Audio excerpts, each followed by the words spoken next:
Hey everyone, this is Rob over here at Bunebape, and I hope you're having an amazing day. So today we continue our episode 3 of our League's adventure, and on this one we're ending off essentially where we did last episode. I didn't really show this too much as I didn't want the last episode to be super long, and so I'm going to be limiting all these recordings to one day so I don't have too much to recap. But here you can see I'm catching black ChinChonkers out in the wilderness. This is honestly one of the best parts of Hunter. I spent a lot of time just doing a bit of the tasks here and there between Felled Up Hills and Piscatorius. And then once I got to 53, I unlocked ChinChonkers, which is now their new name forever because of the fragment. If you don't know what the fragment does, the ChinChonkers fragment allows you to get more experience for every Chinchampa you catch. And on top of that, whenever you do get max, so tier 3, which I eventually did get, it does give you even more experience, and whenever you catch Chinchampas, you get twice as many. So needless to say, this is going to be your key to success when leveling up Hunter. It is definitely necessary, and also it's going to make your ranged grind that much easier. So I stayed here for a few hours and was able to get over 1,000 black chins, and honestly, that was huge. It's going to be an easy, over 500 points whenever I am able to use these, because there are unlocks for wielding 250, 500, and 1,000 black chins at any one time. So make sure to save them all up and then use them when you can. And as far as PKing goes, it hasn't been too bad, honestly. Sometimes people run by and attack me and then run away. Sometimes they come by and try to hit me a few times. I hit them with the really question mark and start eating, and usually they'll go away after I throw up my overheads and they realize I'm not a bot. So funny enough, I've never really had any bad experiences out here, so hopefully you have the same, but I have seen more and more people getting access to ancients, which does make it a lot harder, especially if you're frozen. Just make sure to bring as much food if you can. Cheesy potatoes are always a great option if you have access to the Warriors Guild.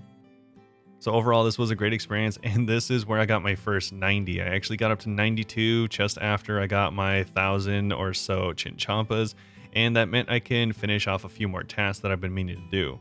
Eventually, I'll definitely take this to 99, as it does seem really fast and easy, and I might need more chins later if I decide to go to Kree.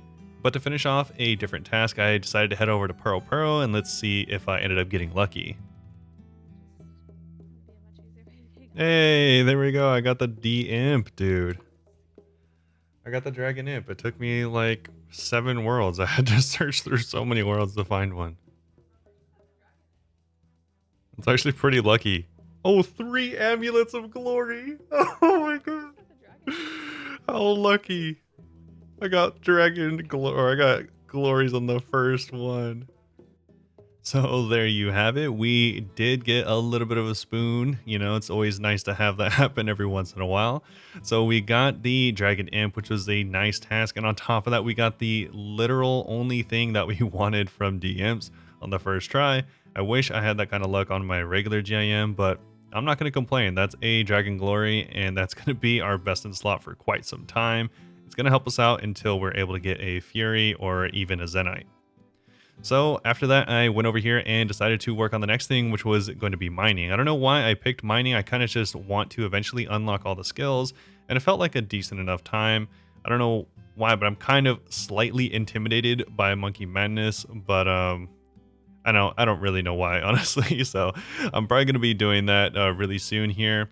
But in this episode, I wanted to focus on a couple more skills, so I went with mining as well as smithing. You'll see in a little bit. So I started off pretty slow, went through Varrock and stuff like that, and decided that this wasn't the best way to do it. I don't know why I started going with the slowest methods, which was copper and tin, but eventually I got my head right, found where I could find some iron bars out in the wilderness, and decided my time was better spent doing some quests. So the first quest here that we ended up finishing was the Knight's Sword, and as you can see, that huge 100,000 XP drop, and I'm not even on 12 times right now, so that could be way more. That's honestly one of the quickest and easiest quests that you could do, so I'd highly recommend it.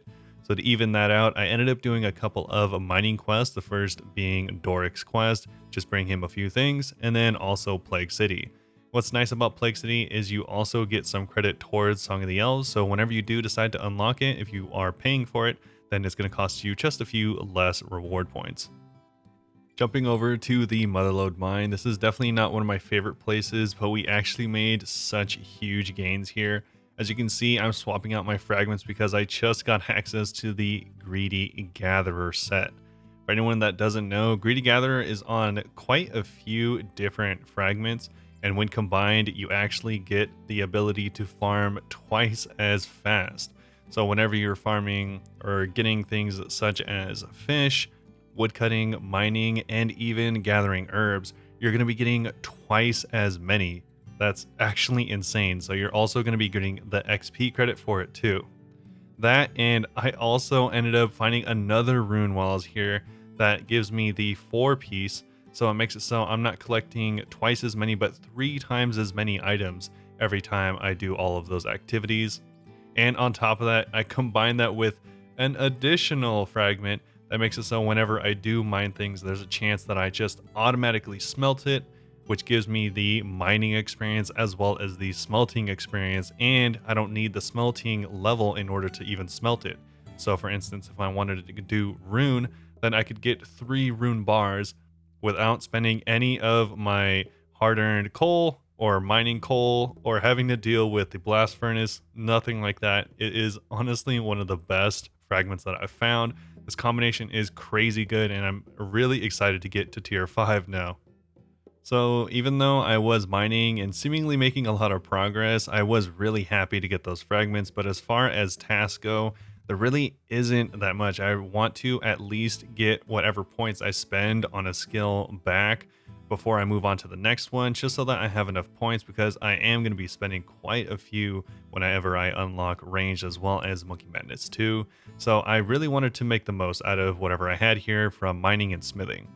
That being said, there isn't a ton from either, honestly, as far as tasks go.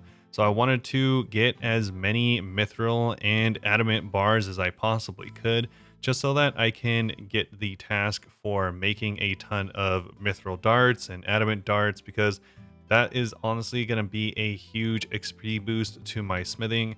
And also I'm going to be able to use it for whenever I eventually finish up at Zulrah, and I'm going to need darts. So that's going to help me out. On top of that, it's going to knock out some fletching XP really fast.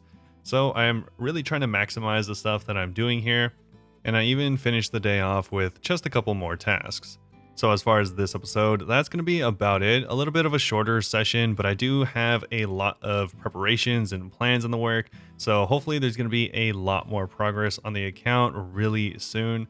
Honestly, I am really excited to continue on and get into my next few days, as I feel like there's going to be a lot of bosses on the horizon. So hopefully you all enjoyed this video and it did help you out to some extent. If you have any questions about my strategy, what I'm doing, anything that I might have said that maybe needs some more explanation, let me know down in the comments below. I'd love to hear it. And if you did enjoy the video, make sure to leave a like, comment, and subscribe. It really does help the channel get noticed. And of course, it is great for the algorithm. So that's going to be about it. Until the next time we see you again, have a great day, and I'll see you all very soon.